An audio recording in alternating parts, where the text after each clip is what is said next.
Pendengar yang kami kasihi dimanapun Anda berada, Anda kembali bersama dengan kami. Acara ini diselenggarakan oleh Lembaga Bina Keluarga Kristen atau LBKK. Saya Yosi akan berbincang-bincang dengan Bapak Penginjil Sindunata Kurniawan MK. Beliau adalah seorang pakar dalam bidang konseling keluarga. Dan perbincangan kami kali ini tentang panggilan menjadi pendeta. Kami percaya acara ini akan bermanfaat bagi kita sekalian, dan dari studio kami mengucapkan selamat mengikuti. Pak Sindu, tentang topik pembicaraan kita kali ini, panggilan menjadi pendeta, hal apa Pak yang bisa Bapak sampaikan? Ya, pembahasan ini untuk menolong kita, Bu Yosi, yang mungkin bergumul akan panggilan pelayanan menjadi pendeta atau hamba Tuhan penuh waktu. Dan sedang berpikir untuk masuk ke sekolah teologi atau sekolah Alkitab. Jadi memang kalau berbicara tentang panggilan menjadi pendeta, sebagai istilah yang saya pakai sama dengan hamba Tuhan penuh waktu, itu memang ada berbagai pintu masuk, Bu Yosi.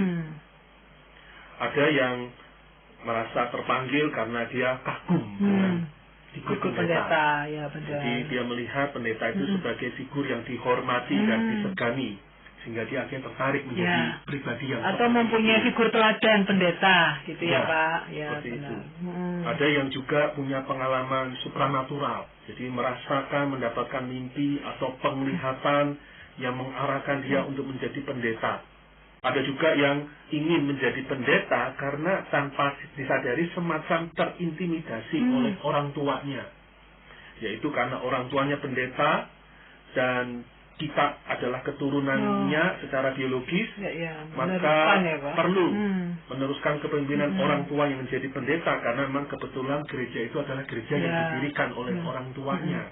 Ada juga yang sedari kecil sampai dia remaja berulang diberitahu orang tuanya, kamu ingat enggak, kamu itu sudah didoakan sejak dalam kandungan ibumu, dalam kandungan mama, bahwa kamu sudah diserahkan untuk jadi pendeta. Kira-kira mirip seperti kisahnya Samuel di Perjanjian Lama. Lah, maka anak ini atau diri kita memasuki usia remaja terngiang-ngiang, aku harus jadi pendeta ini, karena nih kalau nggak begitu aku kualat, karena aku berarti tidak memenuhi nasarnya orang tua. Aku sudah dipersembahkan pada Tuhan. Nah, tapi Pak, dari berbagai pintu masuk tadi yang Pak Sindu kemukakan, apa yang sebetulnya seharusnya menjadi motivasi yang benar kita melayani Tuhan sepenuh waktu menjadi hamba Tuhan?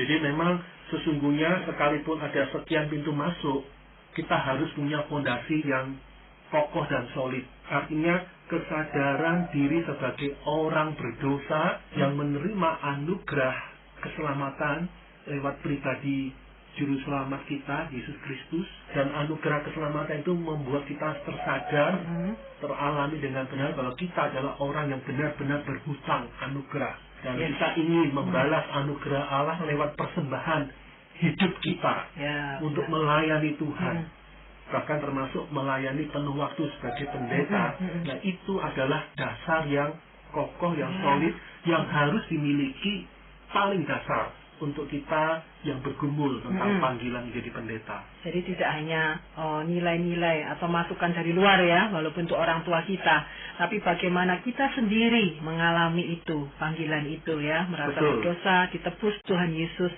dan rindu mempersembahkan hidup kita. Ya, ini sangat amat penting, sangat krusial, karena menjadi pendeta itu bukan sekedar profesi dan pekerjaan.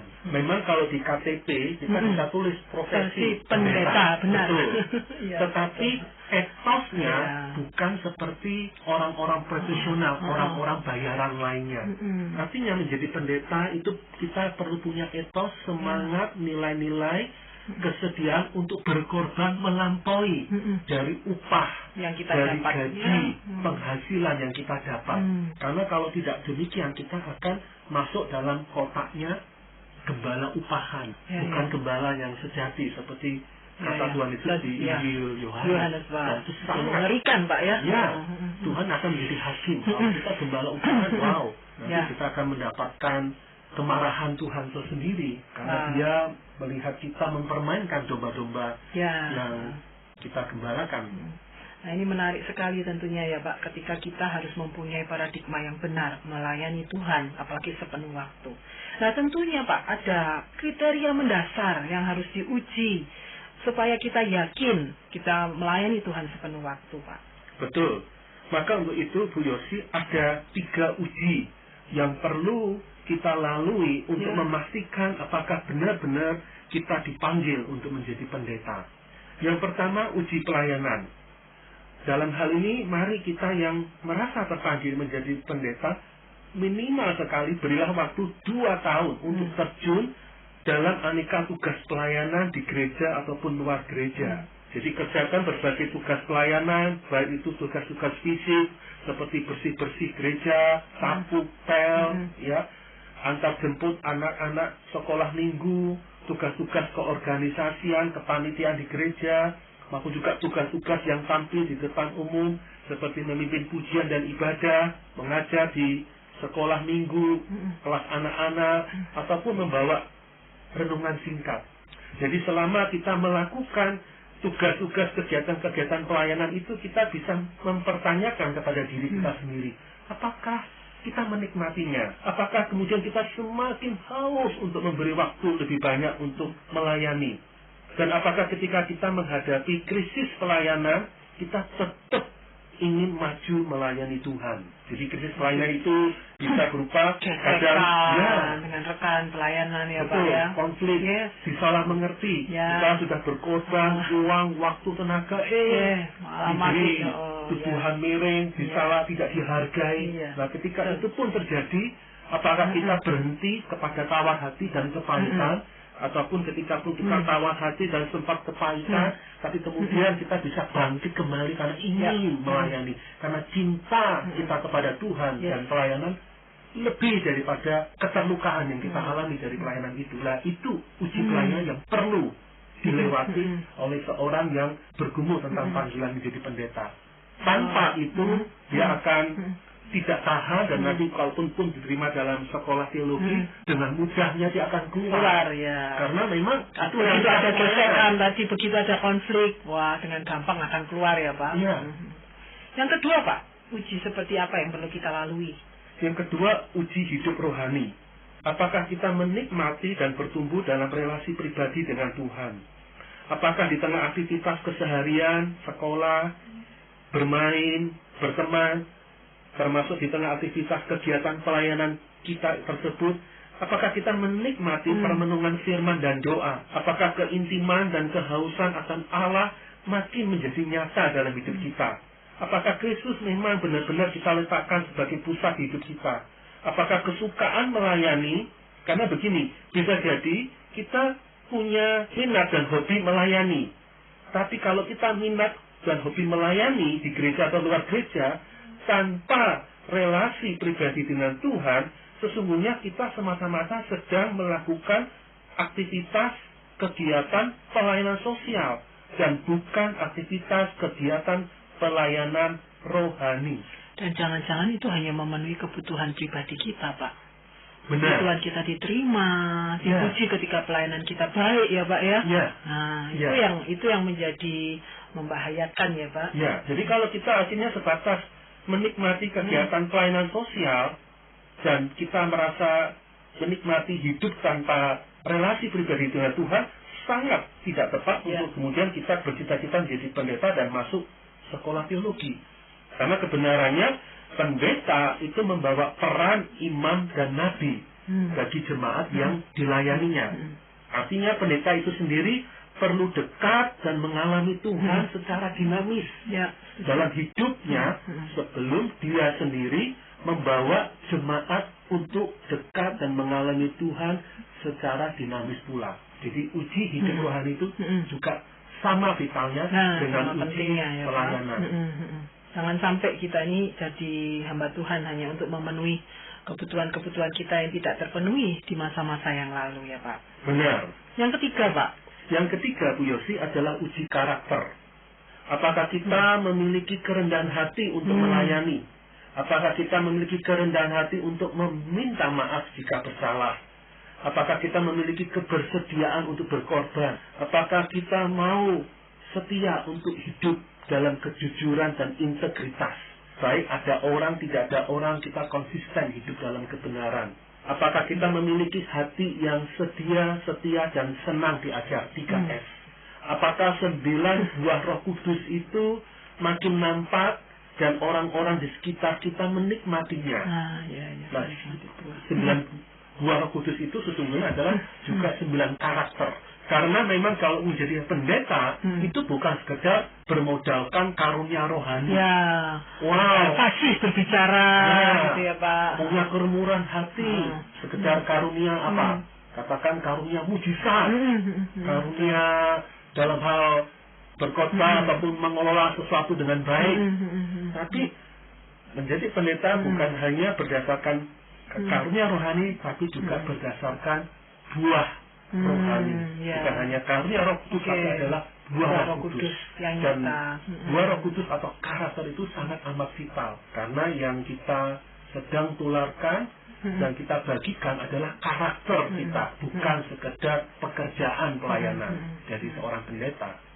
Jadi kalau kita tidak siap untuk diajar, dipimpin, ditegur, kita tidak cukup rendah hati untuk meminta maaf dan berkorban, pasti nantinya kalaupun kita bisa diterima di sekolah teologi, kita akan sangat amat bermasalah. Gesekan dengan teman, dengan dosen, dengan bapak ibu asrama, dengan gereja yang diutus untuk melayani, dengan jemaat yang dilayani. Tepat. Maka bisa diringkas, sebelum mendaftarkan diri ke sebuah sekolah teologi, kita perlu memiliki kematangan panggilan dan kematangan diri di level tertentu. Betul, kematangan karakter tadi salah satunya ya Pak. Ya, jadi dengan adanya 3 uji, yaitu uji pelayanan, uji hidup rohani, uji karakter, menjadi sarana untuk memastikan dan sekaligus mengasah keterpanggilan dan kematangan diri kita. Dan berarti ini kan tidak hanya istilahnya pendapat kita pribadi Pak, tapi perlu nggak Pak ada konfirmasi orang lain atau saran dan masukan dari orang-orang yang lebih rohani yang kita percaya sebagai mentor dan sebagainya. Betul. Jadi memang konfirmasi dari orang lain di sekitar kita itu sangat amat vital. Pelayanan, karakter, hidup rohani itu kan sangat butuh umpan balik dari orang lain. Maka untuk sukses melalui 3 uji tadi, saya pendapat dengan yang disampaikan Ibu Yosi, sangat strategis bahwa kita ada orang lain yang mendampingi kita, yang ini kita perlu punya mentor atau pembimbing rohani. Juga perlu punya KTB, ya, kelompok tumbuh bersama, kelompok pertumbuhan yang sebaya, sesama lelaki ataupun sesama perempuan, 3, 4, 5 orang yang sebaya, kita berkomunitas. Karena dengan adanya mentor dan kelompok KTB sebaya ini yang sejenis ini menolong kita untuk terpandu, dan arah kedepannya, langkah-langkahnya juga kita bisa menerima umpan balik, baik dalam perjalanan latihan pelayanan maupun pertumbuhan rohani dan karakter kita. Selain itu Bu Yosi, keuntungannya adalah bahwa nantinya pengalaman dimuridkan, jadi kalau diberi judul ini pengalaman dimuridkan, ini juga nanti akan kita lanjutkan di sekolah teologi. Oh ya, jadi gaya hidup. Memulai dari awal sebelum masuk sekolah teologi dimuridkan, dan nanti masuk sekolah teologi kita lanjutkan. Dari pengalaman dimuridkan sangat bagus juga kalau kita kemudian memuridkan. Jadi kalaupun kita sebelum masuk sekolah teologi sudah punya anak-anak rohani, orang-orang yang kita bimbing secara langsung, secara sengaja atau istilahnya secara intensional, itu sangat baik. Karena untuk menjadi pendeta, kembali yang kita gembalakan itu manusia. Ya, jiwa-jiwa. Gembala itu bukan I.O., bukan sekedar penyelenggara kegiatan ibadah, penyelenggara kegiatan program gereja, menjadi sekedar panitia pengarah panitia. Enggak. Dia perlu turun ke bawah, berjumpa dengan orang demi orang, dan itu namanya pemuritan. Dan pemuritan intensional yang sadar bersengaja ketika dialami sebelum masuk sekolah teologi, juga dialami saat sekolah teologi, itu akan menjadi sebuah modal nyata untuk nantinya dengan mudah dia akan lakukan ketika dia menjadi pendeta. Seperti menambah jam terbangnya gitu ya Pak ya. Benar. Semakin tinggi ya, semakin mengerti kebutuhan orang dan sebagainya. Iya. Kalau bicara tentang waktu, Pak, kapan kita itu siap mendaftar ke sekolah teologi? Waktu yang tepat menurut Bapak seperti apa, Pak? Iya, waktu yang tepat saya usulkan pertimbangkan untuk setelah lulus SMA tidak langsung untuk masuk sekolah teologi. Bagaimana kalau sudah yakin, Pak? Kenapa? Maksudnya alasannya apa menurut Pak Sindu? Dalam pertimbangan soal kematangan diri. Artinya begini, kalau kita setelah lulus SMA, minimal saya usul berilah waktu 2 tahun untuk bekerja. Hidup dalam dunia kerja, kerja apapun yang halal tentunya. Atau bahkan kita ambil pendidikan diploma 2, pendidikan diploma 2 tahun, atau bahkan memiliki pengalaman studi setingkat sarjana S1 selama 3-5 tahun, baru masuk sekolah teologi. Oh, begitu ya, Pak. Supaya kita punya kematangan yang lebih lagi. Ketika kita masuk sekolah teologi, rata-rata tahun kedua di rata-rata sekolah teologi itu sudah terjun praktek pelayanan di gereja. Ya, betul. Nah, di sana kita sudah dipandang senior, dipandang sebagai orang yang sudah punya pemahaman dan pengalaman, hikmat, kematangan tertentu. Ya. Kalau kita sudah punya pengalaman kerja 2 tahun, akhirnya kita lebih bisa berempati dan tidak mudah menyederhanakan khotbah-khotbah tentang dunia kerja. Pergumulan jemaat bisa kita lebih alami, kita hayati karena kita pernah ngalamin dalam bekerja. Dan karena kita punya kematangan pendidikan diploma atau bahkan sampai S1, intelektualitas kita lebih berkembang, lebih bisa berpikir secara kompleks. Dalam hal ini, akhirnya orang akan merasa nyaman untuk digembalakan oleh mahasiswa teologi ini. Sambil itu juga, maka akan sangat baik, Bu Yosi, kalau selama masa antara itu kita punya pengalaman dimuridkan kembali secara intensional. Kalau tidak bisa kita dapatkan dari lingkungan gereja kita bisa mempertimbangkan ke lembaga-lembaga pendamping gereja. Jadi seperti ada di Indonesia ada namanya Perkantas, Persekutuan Kristen Antar Universitas. Ya, betul. Di Indonesia juga ada namanya LPMI, Lembaga Pelayanan Mahasiswa Indonesia. Ada juga yang namanya Para Navigator, dan ada berbagai pelayanan-pelayanan lain yang punya fokus dalam pelayanan pemuritan siswa dan mahasiswa. Yang tentunya wadah ini akan menjadi wadah yang efektif untuk mematangkan tadi ya, Pak ya. Betul, mematangkan yang tadi 3 uji. Ya, 3 uji tadi benar. Pelayanan, hidup rohani, uji karakter. Jadi kelebihan model pemuritan intensional yang fokus pada kelompok kecil dan orang demi orang, maka proses penempaan, pembentukan, lebih terasa, tidak di permukaan ya. Betul, lebih pribadi. Sehingga saya sendiri menemukan orang-orang yang pernah punya pengalaman pemuritan intensional, baik yang dilakukan di sebuah gereja atau di lembaga-lembaga pendamping gereja yang diantaranya tadi saya sebutkan, rata-rata ketika mereka berada di sekolah teologi, mereka memang lebih matang. Ya, benar. Matang hidup rohani, matang karakter, matang kemampuan pelayanan ataupun matang dari segi cara berpikir, mengatasi masalah gitu ya, Pak. Betul. Dan ini akan menolong dia untuk siap.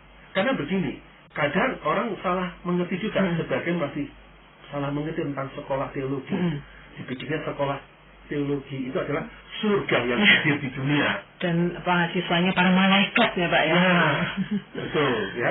Sehingga pasti akan saya dibimbing, rendah hati, saya akan diperlakukan dengan adil dan baik. Karena tidak seperti itu. Ya, betul. Sebagian adalah juga orang-orang yang belum matang, yang masih bergumul dengan masa lalunya, dengan kedagingannya ya, Pak. Betul. Jadi kalau kita sudah punya level kematangan panggilan dan level kematangan diri yang memadai, kita masuk sekolah teologi gak kaget. Ya. Karena kita sudah punya fondasi, punya keyakinan, punya kematangan memadai, sehingga kita siap menerima ketidaksempurnaan. Nah, itu penting ya, Pak ya. Saya tekankan terutama mahasiswa, ketidaksempurnaan dari dosen-dosen sekolah teologi atau sistem yang ada. Kita masih bisa mengakomodasi karena kita punya kesiapan. Setuju, Pak. Bagaimana dengan peran orang tua atau pendeta jemaat, majelis yang tempat yang mau bersekolah teologi ini, Pak, perannya? Ya, dalam hal ini orang tua perlu mengoptimalkan perannya Jadi kalau misalnya mendapati ataupun dirinya adalah pendeta, mendapati anak yang sudah digadang-gadang untuk jadi pendeta, penerus pelayanan dia, ternyata setelah melewati uji pelayanan, uji karakter, uji rohani, tidak lulus, tidak memadai, ya mohon tidak dipaksa. Karena memuliakan Tuhan itu lebih daripada sekedar hanya menjadi pendeta. Lebih baik menjadi pengusaha. Berhati pendeta daripada pendeta berhati pengusaha. Nanti bahaya Pak, apa-apa diusahakan terus ya Pak. Iya, nanti semuanya dieksploitasi. Karena kalau pendeta tidak berhati pendeta, nanti dia akan melakukannya itu tadi, gembala upahan, minimalis, dan akhirnya serba minimalis, akhirnya jemaat pun terluka. Malah sempat bisa kepahitan dan meninggalkan Tuhan. Itu bahayanya gara-gara pendeta yang tidak berhati pendeta. Maka juga dalam hal ini, mari bagi para pendeta jemaat, para pemimpin pelayanan, ketika mendapati ada anak-anak muda yang seperti menunjukkan minatnya, keterpanggilan, atau dalam proses pergumulan keterpanggilan menjadi pendeta, mohon untuk dibimbing secara intensional. Berikan perhatian, pendampingan secara khusus. Berikan tugas-tugas, dimentori secara khusus. Ya, benar. Secara spesifik ya Pak. Ya, maka saya sangat hormat. Saya menemukan beberapa gereja, dan sayangnya masih sedikit gereja, yang sudah melakukan pembimbingan. Jadi menahan bagi yang masuk satu sengaja minimal setahun sampai 2 tahun. Ditahan, disuruh untuk melakukan aktivitas bekerja ataupun studi di bidang yang lain sambil dimentori. Dan saya memang hasilnya bagus. Sekolah teologi pun diberkati. Iya, betul. Karena mendapatkan inputnya sudah siap dan matang. Betul. Jadi jangan lupa juga, sekarang ini Indonesia sedang mengalami perubahan untuk regulasi sekolah teologi. Begitu ya. Jadi sekolah teologi itu di masa sekarang dan ke depan setara dengan perguruan tinggi umum. Ya. Tuntutan akademisnya. Standarnya. Jadi mau nggak mau beban akademis semakin bertambah, sehingga akhirnya padahal tuntutan kematangan dirinya tidak dikurangi. Ya, betul. Nah, dalam hal ini stresor, beban jiwa orang yang masuk sekarang ini cenderungnya lebih berat daripada masa lalu. Jadi mau nggak mau menunda untuk setahun, 2 tahun, 3 tahun, sampai 5 tahun dalam rangka mematangkan itu jauh lebih baik daripada terburu-buru setelah SMA teologi. Nah, seperti kata Bisi, prematur. Artinya nggak tahan, bukan salah di panggilannya. Ya, betul. Karena belum siap mempersiapkan diri dengan tepat. Ya. Apakah ada kesimpulan ataupun ayat firman Tuhan yang boleh mendasari perbincangan kita kali ini, Pak? Saya bacakan dari 2 Petrus pasal 1 ayat 10. Karena itu, saudara-saudaraku, berusahalah sungguh-sungguh supaya panggilan dan pilihanmu makin teguh. Sebab jikalau kamu melakukannya, kamu tidak akan pernah tersandung. Konteks firman Tuhan ini berkenaan panggilan keselamatan. Nah, saya perluas juga panggilan pelayanan menjadi pendeta. Artinya, panggilan keselamatan saja itu membutuhkan upaya agar kita memastikan tumbuh, berkembang, berakar, dan memiliki fondasi yang solid, sehingga kita tidak mudah meninggalkan iman kita. Apalagi panggilan pelayanan menjadi pendeta yang notabene pemimpin umat ya Pak. Ya, pemimpin umat. Dengan kata lain juga salibnya lebih besar mungkin kalau dibahasakan secara kiasan, atau lebih berat lagi. Maka janganlah membuat diri menggampangkan panggilan menjadi pendeta ini. Persiapkan, bekali, pertumbuhkan diri secara sadar dan sengaja, secara intensional, supaya ketika kita menjalaninya kelak lewat masuk sekolah teologi atau menjalani sebagai alumni sekolah teologi dan sudah berpredikat sebagai pendeta hamba Tuhan sepenuh waktu, kita tidak mudah tersandung. Dan bahkan ada tidak menyesali, karena mungkin kalau kita tidak mempersiapkan dengan baik, kita tidak mempunyai pemahaman yang tepat, kita bisa menyesal ya Pak di kemudian hari, dan melayani sebagai pendeta hanya bertahan. Nah, itu yang ironi banget. Betul, itu yang bagi saya sangat menyakitkan. Kadang orang mendaftar masuk sekolah teologi, kenapa? Ya karena di sekolah teologi dapat beasiswa gratis. Kalau sekolah yang lain saya harus bayar. Orang saya nggak mampu. Wah, udah. Waktu saya menghadapi calon gini, minta maaf. jangan direndahkan seorang teologi. Karena sekolah teologi pun terkadang di beberapa sekolah teologi Indonesia kan juga didukung oleh para donatur, sehingga nyaris tidak membayar SPT. Ya. Tapi bukan berarti karena anugerah murahan. Ya, benar. Anugerah justru masih dihargai. Jadi bahwa orang yang direkrut, yang masuk benar-benar yang terpanggil, dan apalagi yang dari kata Bu Yosi sudah cukup mempersiapkan diri. Dengan demikian tahan uji. Dan juga dalam hal ini, kalau punya pengalaman kerja Bu Yosi, itu akan baik. Karena begini, kadang ladang pelayanan itu tidak selalu ladang yang basah secara finansial. Apalagi kalau kita masuk di daerah-daerah misi. Betul. Kalau kita sudah punya pengalaman kerja, sebelum masuk sekolah teologi, sudah punya bekal S1, keterampilan, punya pengalaman profesi tertentu, kita tidak terikat harus masuk ke gereja yang sudah terstruktur. Kita bisa masuk ke kantong-kantong pelayanan yang mungkin belum ada gereja secara formal, tapi sangat membutuhkan penjangkauan jiwa. Nah, kita bisa masuk dengan S1 kita. Dengan profesi kita yang lain, gitu ya Pak, tanda petik ya. Kita menjadi seperti Rasul Paulus, tentmaker, pembuat tenda. Tetap hatinya hati pendeta, tapi statusnya sebagai orang profesional di bidang kesehatan, di bidang pendidikan, di bidang bisnis, tapi hati pendeta. Jadi dengan begitu, dia menjadi hamba Tuhan yang siap pakai. Dan justru efektif ya Pak ya. Jadi mari jangan menganggap menjadi pendeta itu berarti aku harus meninggalkan dunia, nggak boleh punya pengalaman kerja di bidang umum, harus langsung masuk sekolah teologi. Dunia pelayanan zaman sekarang sudah lebih kompleks dan membutuhkan pendekatan yang berbeda. Multidimensional. Yang di luar mungkin kotak-kotak yang dulu orang tua kotak-kotak lakukan. Setuju sekali Pak. Terima kasih banyak untuk pembicaraan kita kali ini. Semoga mencerahkan. Terima kasih Pak Sindu. Para pendengar sekalian, terima kasih Anda telah mengikuti perbincangan kami dengan Bapak Penginjil Sindunata Kurniawan MK dalam acara Telaga Tegur Sapa Gembala Keluarga. Kami baru saja berbincang-bincang tentang panggilan melayani sebagai pendeta. Bagi Anda yang berminat untuk mengetahui lebih lanjut mengenai acara ini, silahkan menghubungi kami lewat surat. Alamatkan surat Anda ke Lembaga Bina Keluarga Kristen atau LPKK, Jalan Cimanuk nomor 56 Malang. Atau Anda dapat mengirimkan email ke telaga@telaga.org. Kami juga mengundang Anda mengunjungi situs kami di www.telaga.org.